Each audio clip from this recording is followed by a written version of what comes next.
Deus Todo-Poderoso, nós te agradecemos, ó Pai, por mais esta grande oportunidade que é estarmos em Tua casa para te adorarmos, bendizermos ao Teu nome, ó Pai, agradecermos por todas as bênçãos que temos recebido, pela Tua mão de misericórdia estendida a cada um de nós, dando-nos saúde, força, ânimo para continuarmos.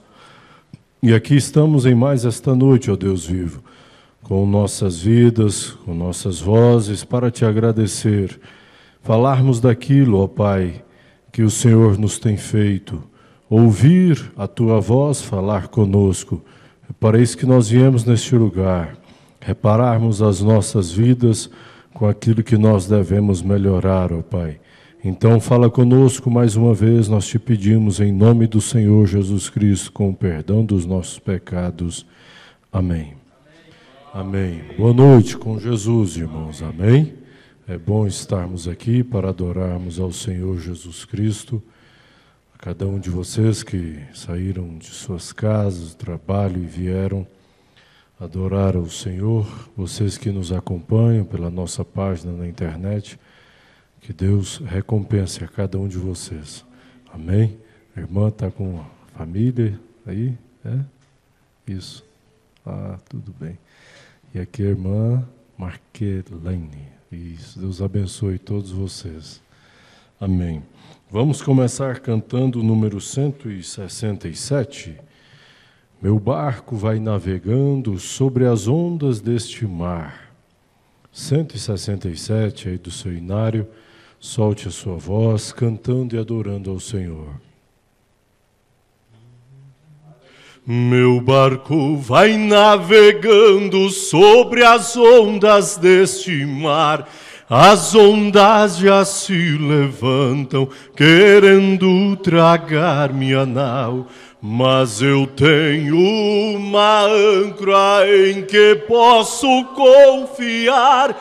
Esta âncora é Jesus, veio para me salvar. Minha âncora é Jesus, minha âncora é Jesus. Venha os ventos, venham as ondas, tempestade, o que vier. Meu barco vai navegando, viajando pela fé. Certa vez aconteceu com os discípulos do Senhor. Eles iam navegando juntos com o Redentor.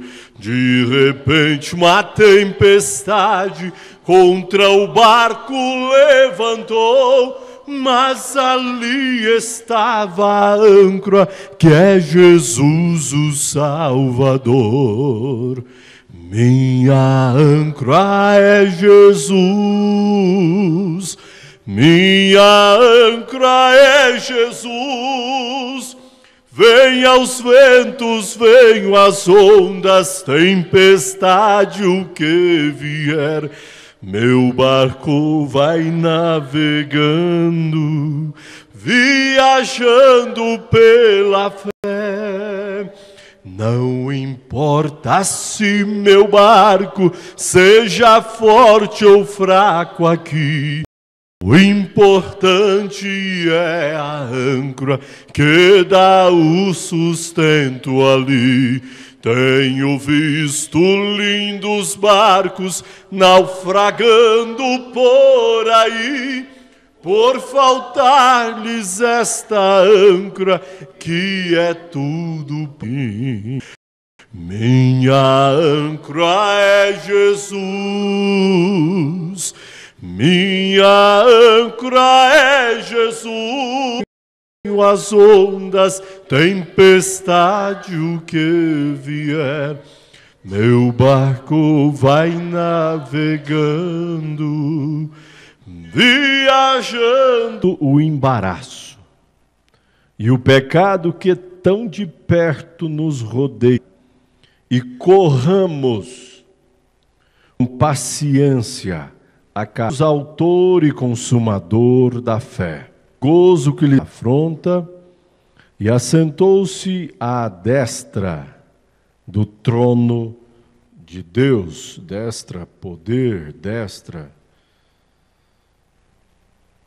que se relata aqui, é poder. Amém? Que o Senhor Jesus acrescente bênçãos à sua palavra, podeis vos assentar.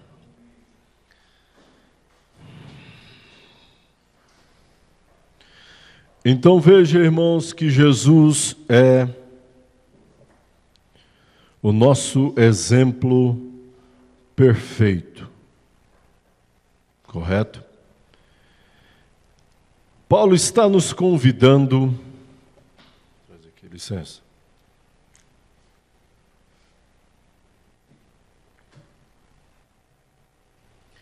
Paulo está nos convidando a deixar todo o embaraço, a deixar tudo aquilo que nos atrapalha, o pecado que tão de perto nos rodeia, correr com paciência a uma carreira que nos está proposta. Então, carreira é um caminho, é uma meta que você estabelece. Há um caminho a se percorrer. Pecado seria tudo aquilo que nos atrapalha a alcançarmos um alvo. Para conseguirmos alcançar este alvo, ele então nos mostra que devemos olhar para Jesus. Então veja, para cada ser humano, ele depende de uma meta, ele depende de um propósito para que ele possa alcançar algo aqui nesta terra. O ser humano, ele precisa viver em função de algo. Ele foi feito para agir. Correto? Deus nos fez, quando ele conversa com Adão, ele dá a terra para Adão e ele dá o trabalho a Adão. Então você vai lavrar desta terra, porque não tinha como ele produzir a semente. Então Deus já deu a terra com a semente, agora ele teria que trabalhar para que ela se tornasse frutífera. Adão não inventou a semente. Quando ele está ali no Éden, já havia sementes. Mas ele teria que trabalhar aquele terreno para que aquela semente viesse a produzir uma árvore, para que daquela árvore viessem galhos, para que daqueles galhos viessem sementes. Então há algo a se fazer. E é para isso que Paulo está nos chamando. Correr com paciência a uma carreira que nos está proposta. Existem então hoje carreiras profissionais aqui nesta terra. Você tem várias funções, profissões, as quais você desenvolve aqui na terra. Não é isso correto? Seja no lado... nós temos aqui em Brasília hoje no funcionalismo, então a pessoa entra no funcionalismo, ele tem uma carreira, se ele deseja galgar alguns degraus, então à medida com que ele vai galgando, ele vai atingindo uma carreira mais alta. Se ele entra numa área privada também, no setor privado, ele entra ali como estagiário e ele vai passando por várias funções, vai assumindo responsabilidades. Esta é a carreira enquanto ser humano. E à medida que você vai passando nos testes, vai adquirindo confiança de seus superiores, você vai galgando alguns degraus. Se você é empreendedor, então você precisa criar a sua carteira de clientes, não é? Para você atingir sucesso profissional, reconhecimento das pessoas, também é uma carreira. E mediante o seu propósito que Deus te deu aqui na terra, então você vai ter mais sucesso naquilo que você enxergou que realmente é o seu propósito, aquilo que você foi vocacionado. O que nós não compreendemos hoje é porque a maioria das pessoas não obtém sucesso naquilo que desempenham. É porque, na realidade, elas desempenham uma função para a qual elas não foram vocacionadas. Mas elas mesmo assim conseguem desenvolver. Porém, normalmente as pessoas de muito sucesso na vida, eu estou dizendo no que tange ao humano, é porque ele encontrou qual é o seu propósito, porque ele encontrou qual é a sua vocação. Ele se encontra naquilo que ele faz. E então, ele obtém sucesso naquilo que ele faz. Alguém pode discordar que Bill Gates não nasceu para a informática? Ninguém discorda. Porque há um homem para ter mais sucesso do que ele no mundo? Não. Então ele nasceu para aquilo. Aquilo estava nele. E ele tem mais luz naquilo do que qualquer uma pessoa que já existiu no século XIX, no século XX, no século XXI. Ninguém conseguiu atingir o que ele teve. Pois bem,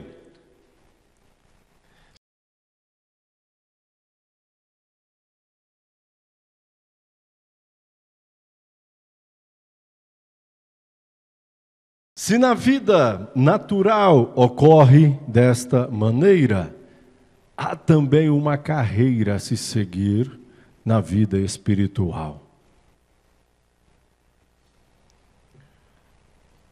A pessoa, ela se dispõe, a partir do momento que você toma o nome de Jesus sobre si, quando você é batizado, você está entrando em uma fileira, em uma carreira,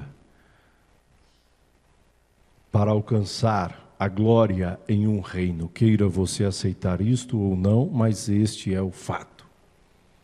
Você entra para fazer parte de um exército que debate e tem embates contra o inimigo de nossas almas. É a carreira com a qual você se propõe quando você é batizado em nome do Senhor Jesus Cristo. É o quê? É se abster de todo o pecado que tão de perto nos rodeia. É deixar todo o embaraço.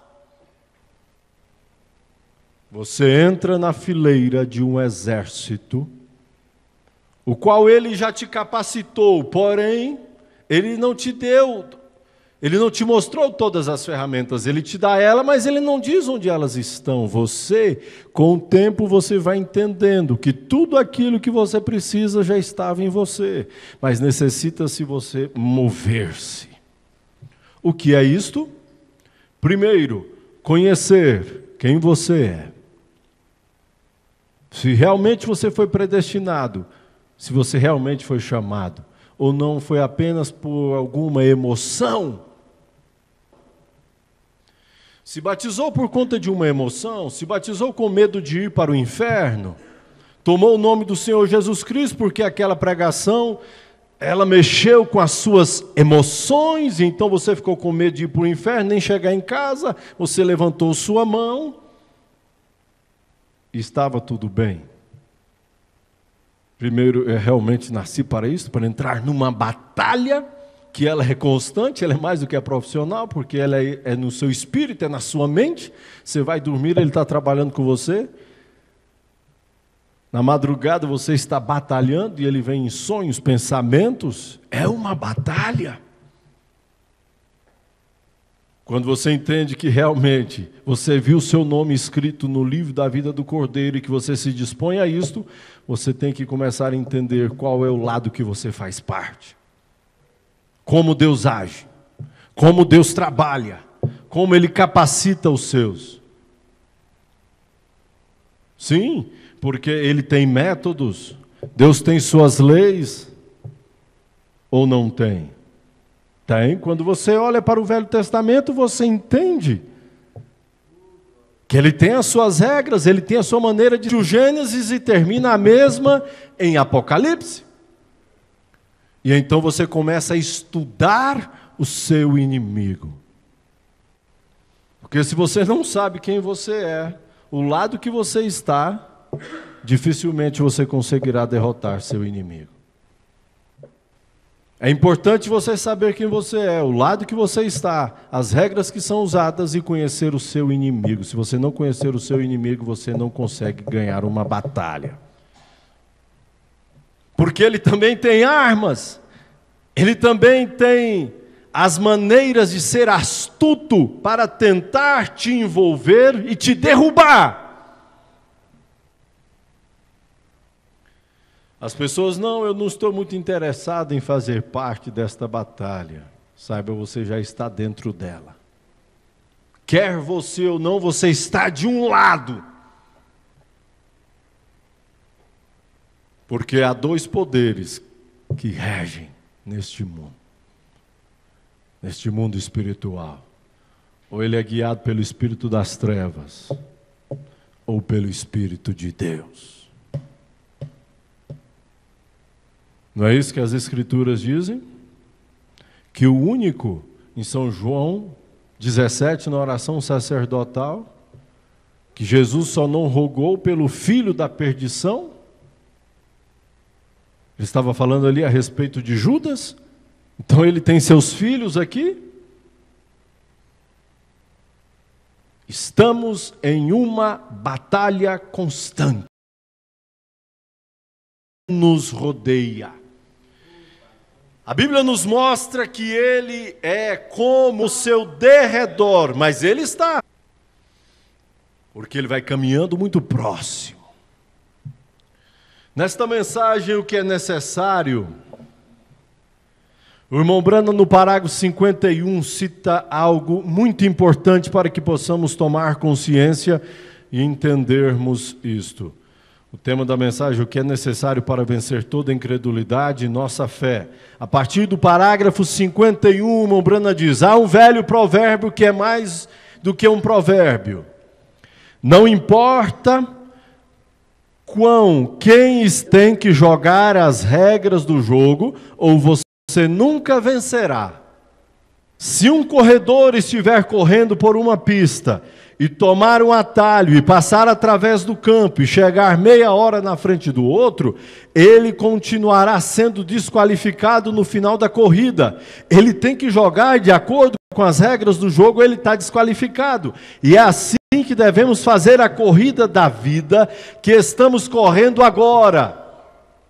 É feita de acordo com as qualificações de Deus, ou perderemos. Paulo estava falando ali durante as Olimpíadas coisas como essas que aconteciam na Grécia e Roma. Ele sabia que você tinha que jogar aquele jogo justo, porque se você não fizesse, você seria desqualificado. E nesta noite, preste bem atenção, como cristãos, nascidos de novo, como crentes aqui no final do o jogo de acordo com as regras, nós temos que... Veja, Pedro foi destemido, Pedro foi corajoso, não foi? Foi. Quem mais teve coragem de pular do barco?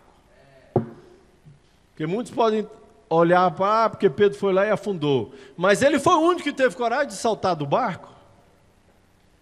Ele foi o único que mesmo com tempestades nas ondas, traga isso para a sua vida, as ondas tempestuosas. Ele foi o único que teve coragem de fazer algo que ninguém nunca tinha feito, saltar do barco. E nós aprendemos, amados, que nós só conseguimos ter de Deus algo sobrenatural quando você salta do barco. Quando você sai da mesmice, quando a sua oração muda o rumo, quando a sua vida começa a mudar o sentido,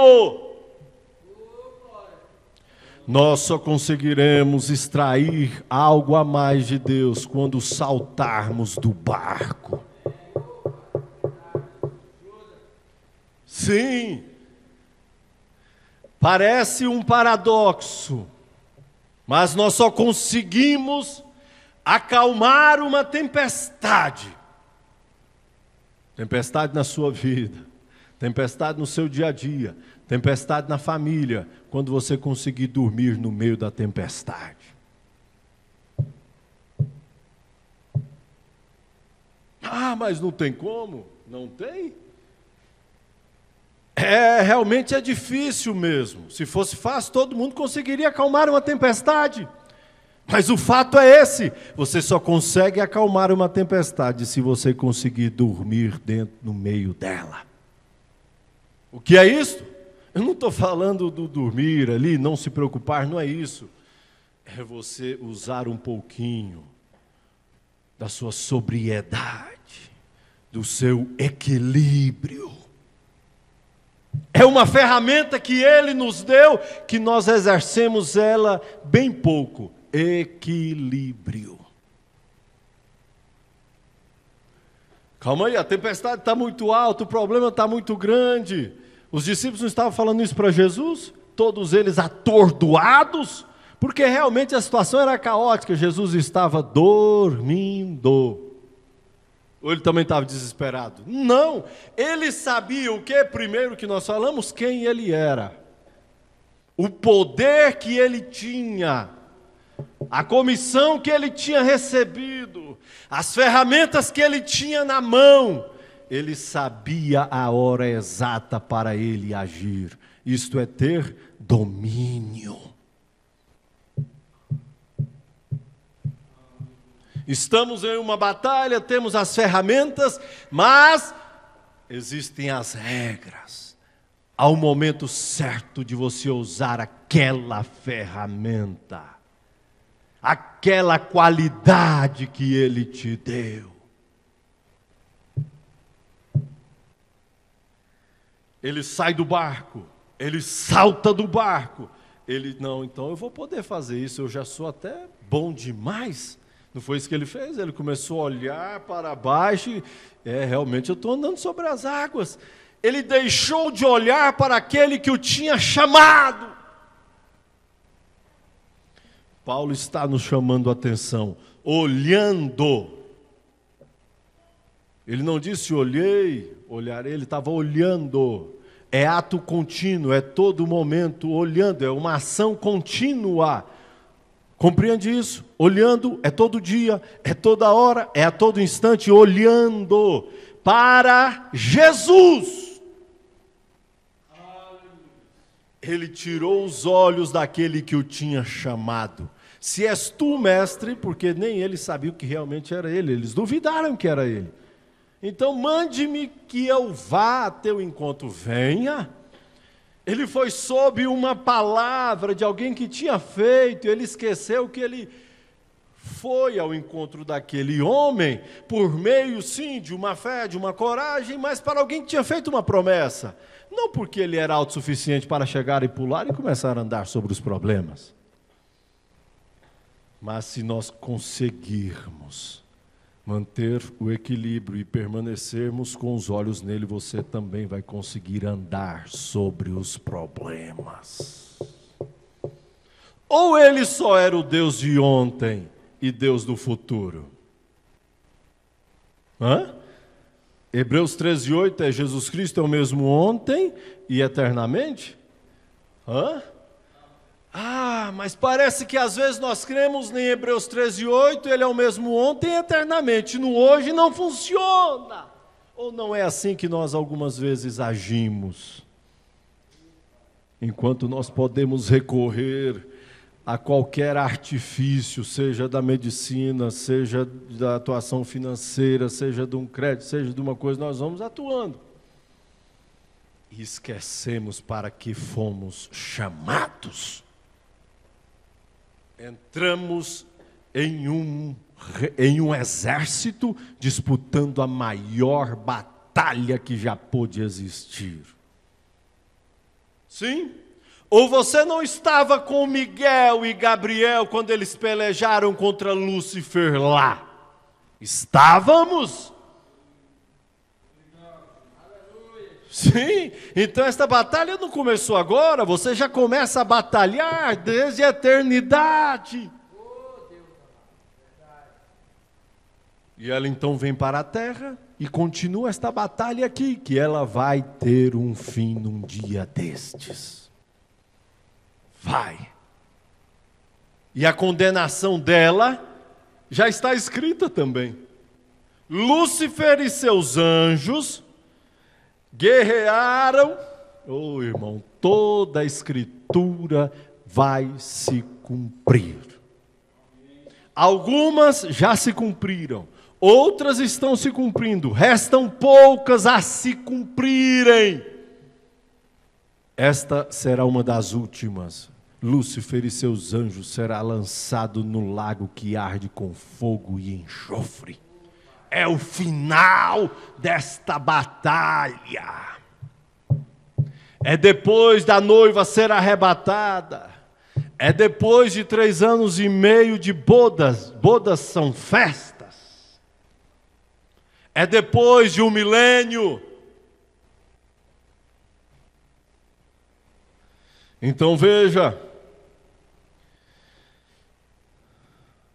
Logo após aquilo, ele falando sobre Paulo, ele deu o grande capítulo 11 de Hebreus, o qual mostra os heróis da fé. Pela fé Moisés, pela fé Enoque, pela fé Noé, pela fé Abraão.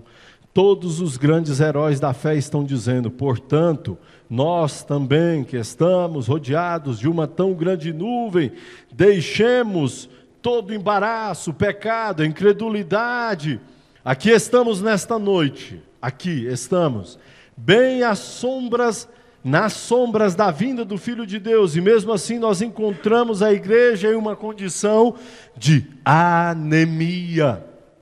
Nós devemos ser grandes, fortes, poderosos guerreiros da fé, que abalem uma nação. Bastante efeito, irmão. Deus nos deu isso. Que poder. Deus nos deu isso. Nos deu o quê?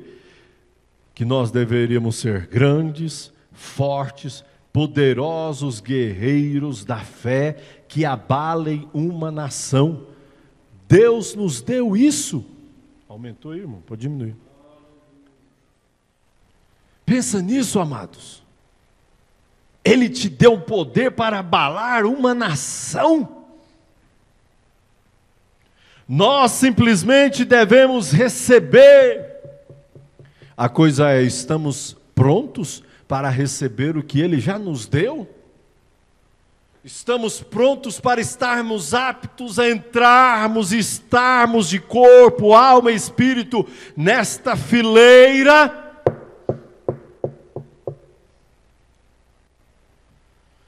Há coisinhas, Mombrana, parágrafo 52, há coisinhas sobre nós que nos impedem correr. Você sabe o que está te impedindo em fazer algo melhor para Ele, não sabe? Sabe. Ninguém precisa te falar o que você tem que fazer. Mombrana diz, há coisinhas, são detalhes. São pequenas coisas que fazem chamar a atenção daquele que está no deserto do Saara. São as florzinhas do deserto que faz ele perder o caminho. Porque há um trilho. Se você sair do trilho, você se perde. Para se achar de novo no deserto, você morre e não acha. Por quê? Porque se encantou com uma florzinha do deserto, com um cacto. E nesta caminhada, há florzinhas nesse deserto, que vai nos chamando a atenção.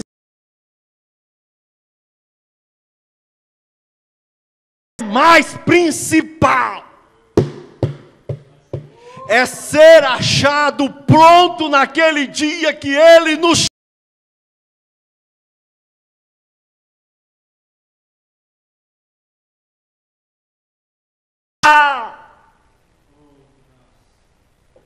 Há algo mais importante do que isso, amados? Não. É estar pronto, tipo na Bíblia? É não.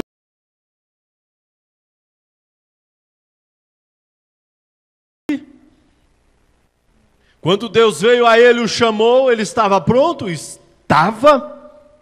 Não que ele estivesse numa cama só esperando Deus vir e chamá-lo. Paulo diz, corre. É uma ação contínua.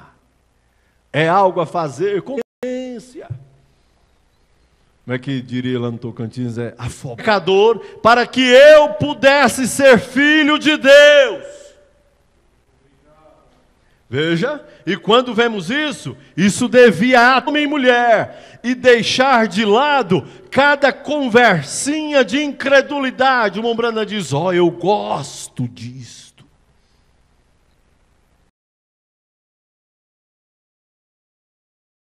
Maçãs que são cultivadas no vale aqui e outras frutas, quando você coloca aquela pequena planta ali, não maior do que isso, simplesmente uma mudinha. Cada maçã que já esteve naquela árvore está bem ali então. Se não está, de onde vem? Está na árvore. E você planta a árvore no chão, você a irriga, você coloca água nela. O que aquela pequena árvore faz? Ela cresce. E por quê? Como ela cresce? Ela bebe e suga da terra água. Ela extrai mais do que sua porção.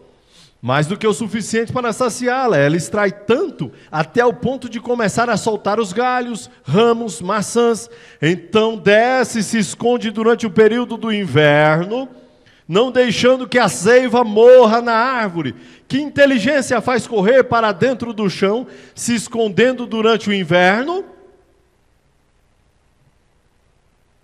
Que inteligência faz com que ela desça para a raiz e se esconda lá embaixo do chão? Que inteligência faz isso?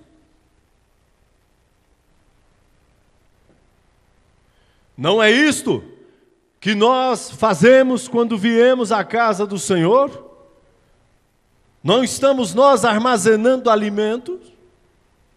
Porque o inverno da noiva também chegará.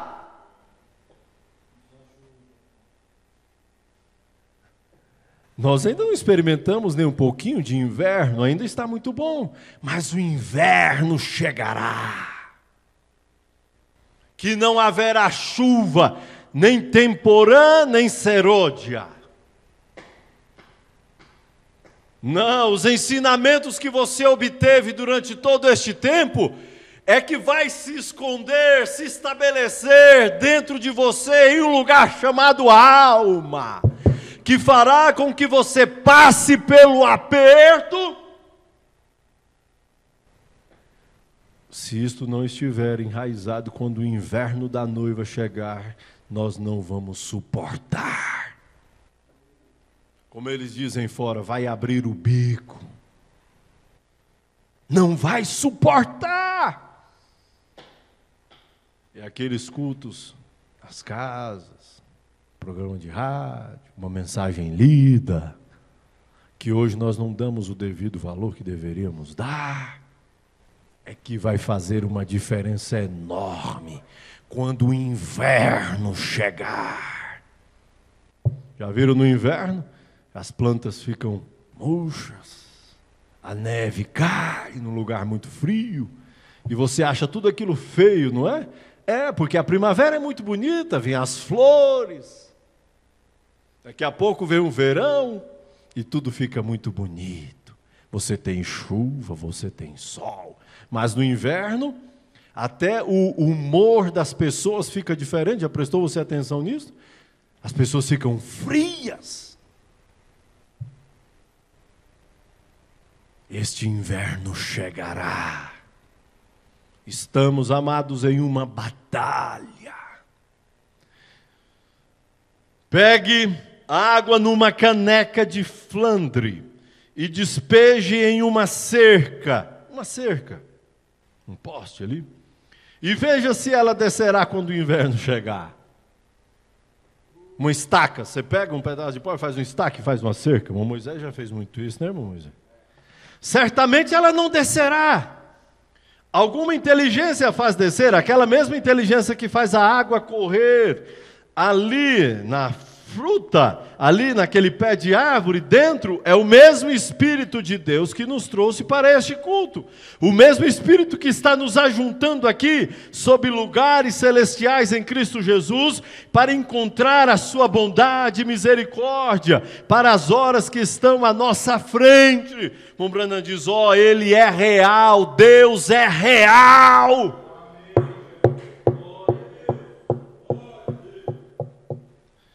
Nós descobrimos que nesta pequena árvore, ela impulsiona. Quando ela cresce, ela empurra para fora. E quando você nasce no reino de Deus, apenas um bebezinho em Cristo, tudo que você necessita nesta jornada da vida, está em você quando você recebe o Espírito Santo. Este é o parágrafo 54. Você quer anotar isto? Quando você nasce no reino de Deus, apenas um bebezinho em Cristo, tudo que você necessita, tudo que você necessita nesta jornada da vida, está em você, quando você recebe o Espírito Santo. Então o que você tem que fazer é beber e continuar bebendo. Não pare quando você apenas se unir à igreja e for batizado. Já fui batizado em nome do Senhor Jesus Cristo, eu já creio, e já é o suficiente. O Branham diz, não pare! Apenas continue bebendo, até que você tenha fé para isso, e fé para isso, e fé para aquilo, e empurre para fora, até que todas as manifestações do Espírito Santo esteja vivendo na igreja. Todas as manifestações.